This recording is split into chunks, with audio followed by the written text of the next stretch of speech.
Maka Mahatma Gandhi katakan bahwa Alkitab memberikan nilai yang tertinggi kalau dunia, karena dunia tidak memberikan nilai ini di tengah-tengah dunia ini. Maka orang Kristen harus menjadi standar bagi dunia ini, karena kebaikan orang Kristen melampaui namanya keadilan itu sendiri.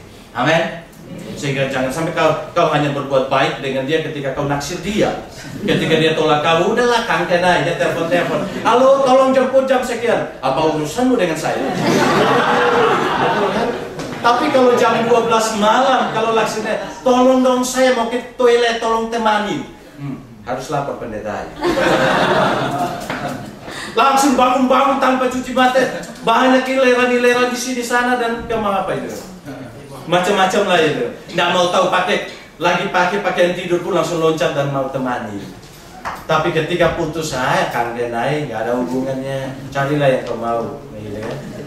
Sadar kebaikan kita tidak hanya sebatas itu, tapi kebaikan kita melampaui. Amin. Bagian yang kedua, kalau dikatakan kepada masalah kebaikan, maka berbicara tentang kebaikan, maka dikatakan, dan siapakah yang akan berbuat jahat terhadap kamu jika kamu rajin berbuat baik. Bahkan Filipi katakan bersukacitalah selalu, senantiasa. Sekali lagi dikatakan bersukacitalah, dan biarlah kebaikan hatimu diketahui oleh orang lain. Nah, bagaimana kebaikan itu bisa muncul? Saya mau katakan, prinsip yang kedua adalah orang itu bisa melakukan kebaikan yang pertama yang melampaui keadilan ketika dia tidak menjadikan dirinya menjadi korban. Saya ulangi kalimat ini. Bagaimana orang bisa melakukan kebaikan yang melampaui keadilan? Yaitu jika orang itu tidak melihat diri dan menjadikan dirinya menjadi korban. Kenapa saya katakan demikian? Karena ketika orang melihat dirinya sebagai korban, maka pasti dia tidak akan mungkin bisa berbuat baik kepada orang lain. Kenapa orang bisa dendam? Kenapa orang bisa membunuh? Saya percaya sejak kecil Tuhan tidak pernah menanamkan jiwa pembunuh dari seorang manusia. Betul? Tetapi oleh karena ketika dia tidak merasakan kebaikan, dia melakukan sebuah kebaikan, tetapi dia tidak mendapatkan kebaikan daripada orang yang menerima kebaikan dari dirinya, maka dia menjadikan dirinya menjadi korban. Betul? Menjadikan dirinya menjadi korban. Kenapa mereka mengorbankan saya? Kenapa mereka bisa menyepelekan saya? Kenapa mereka tidak melihat bahwa saya sudah baik kepadanya? Nah, ketika memposisikan diri seperti ini, sebenarnya orang itu tidak mungkin bisa melakukan kebaikan. Kenapa? Karena yang ada di dalam dirinya adalah pikiran-pikiran negatif, pikiran-pikiran di mana orang akan menghancurkan hidupnya, pikiran-pikiran di mana orang akan membuat masa depannya tidak baik, pikiran-pikiran bahwa hidupnya ini sudah dikepung oleh orang-orang yang merencanakan yang tidak baik baginya. Namun belum tentu orang yang melakukan sesuatu yang tidak melakukan kebaikan kepada dirinya, orang itu bisa berpikir sejauh itu. Tetapi kita sudah melampaui itu dan kita mulai berpikir, saya jadi korban, saya jadi korban, saya jadi korban. Sehingga saya katakan, tidak ada seorang pun yang Tuhan ciptakan, sudah Tuhan tanamkan namanya jiwa untuk membunuh. Tapi pembunuhan itu terjadi oleh karena orang itu memposisikan dirinya menjadi korban. Maka ketika memposisikan dirinya menjadi korban, dia akan bangkit untuk menunjukkan harga dirinya. Nah, menunjukkan harga dirinya bagaimana? Dengan cara membalas dendam, karena moto daripada orang-orang kuat adalah apa? Saya harus membuat engkau menghormati saya. Kalau engkau tidak menghormati saya, maka langkah yang kedua engkau harus tunduk kepada saya. Betul? Nah, kalau sudah sampai kepada istilah tunduk, pasti segala hal akan dipakai, betul? Segala cara akan dipakai. Maka dengan demikian, untuk membuktikan dirinya bahwa dia bukan korban, tapi membuktikan dirinya bahwa dia mampu untuk menunjukkan bahwa dia ini punya kekuatan, dia punya fit dan lain sebagainya. Saya bersyukur sekali dengan kesaksian daripada Pak Sangka yang katanya karena papanya dibacok di sini ya.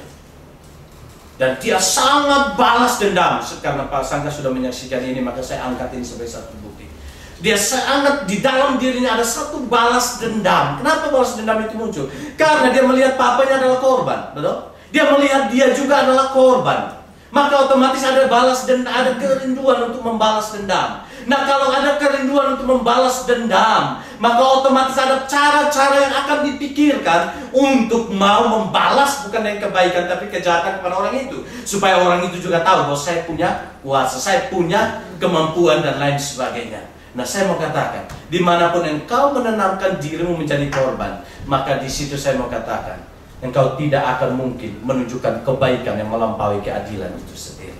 Baik engkau sebagai suami, mungkin di rumah istrimu lebih banyak berkata-kata, karena memang dia punya karunia berkata-kata lebih dan cukup. Kemudian engkau merasa engkau tertekan, engkau menjadi korban dalam rumah tangga. Maka saya percaya namanya kepala keluarga, dia akan bangkit dan menunjukkan bahwa saya bukan korban. Maka ketika istri tidak tunduk, maka dia akan memakai berbagai cara untuk menunjukkan bahwa saya bukan korban. Betul. Tapi di dalam pikirannya pasti dia berpikir bahwa dia itu korban. Maka dia mau bangkit. Begitupun seorang istri, ketika dia tidak mendapatkan kebebasan dan dia merasakan dia ditekan, maka dia sebagai korban. Maka untuk membuktikan bahwa dulu tanpa kamu saya bisa hidup, maka sekarang pun saya membuktikan bahwa saya bukan korban. Maka di situ kita melihat terjadi apa? Perselisihan, percekcokan, dan kebaikan tidak ada di sana. Sehingga saya mau katakan bagian yang kedua, ketika engkau mengalami pergumulan, ketika engkau mengalami tantangan, ingat engkau bukan korban. Kenapa? Engkau bukan korban karena pemutusan korban itu sudah terjadi di atas kayu salib. Maka kita melihat Yesus mati bukan hanya sebagai imam di mana dia mempersembahkan korban, tetapi dirinya sendiri adalah korban. Nah, korban itu harus mati, betul. Dalam perjanjian lama kita melihat untuk penghapusan dosa perlu ada korban, betul. Korban itu menggantikan orang yang merasa dirinya menjadi korban dosa. Maka korban itu sudah selesai. Nah, kalau saudara merasa diri sebagai korban, maka saudara merasa bahwa pasti saya mati, betul. Saya mati, saya ditekan orang, dihimpit orang dan lain sebagainya, pasti saya mati.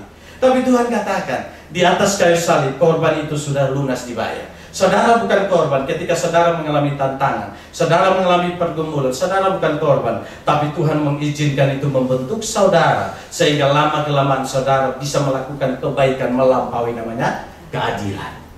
Sehingga kalau saudara tidak dewasa, saudara dan saya tidak dewasa melihat pembentukan Tuhan, kita tidak akan melihat ada nilai perbedaan nilai antara orang yang percaya dan orang yang tidak percaya.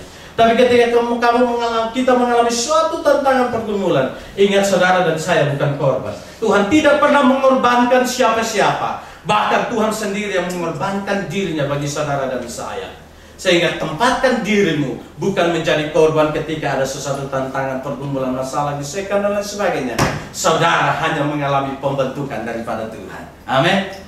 Sehingga engkau mengalami tantangan dalam rumah tanggamu, saudara bukan korban, tapi saudara hanya rumah tanggamu dibentuk untuk menjadi dewasa, dan pada kedewasaan itulah saudara menunjukkan kebaikan yang melampaui daripada keadilan itu sendiri. Nah, saudara, saya tertarik sekali dengan cerita daripada Yusuf, bukan? Apakah orang Kristen tidak bisa melakukan ini? Saya katakan bisa. Karena Yusuf sendiri memberikan satu bukti yang kuat bagi kita, di mana sejak kecil Yusuf itu sudah dibenci oleh saudara-saudaranya. Dan tidak hanya dibenci, betul. Ketika kita mengalami dibenci, kita merasa aduh sudah mati saya ini, saya sudah korban habis-habisan, nggak ada gaya hidup, nggak ada semangat hidup, betul. Suami saya sudah mengorbankan saya, istri saya sudah mengorbankan saya, mati. Nggak tahu dengan pikiran itu. Tapi Yusuf dibenci, tapi dia tidak pernah merasa dirinya menjadi korban. Dia bahkan dimasukkan ke dalam sumur yang kering. Dia juga tidak merasa jadi korban. Kenapa saya katakan? Nanti endingnya kita melihat. Bahkan dia diangkat dari sana karena Yehuda juga baik sama dia. Karena sebagai kakak otomatis dia bertanggung jawab.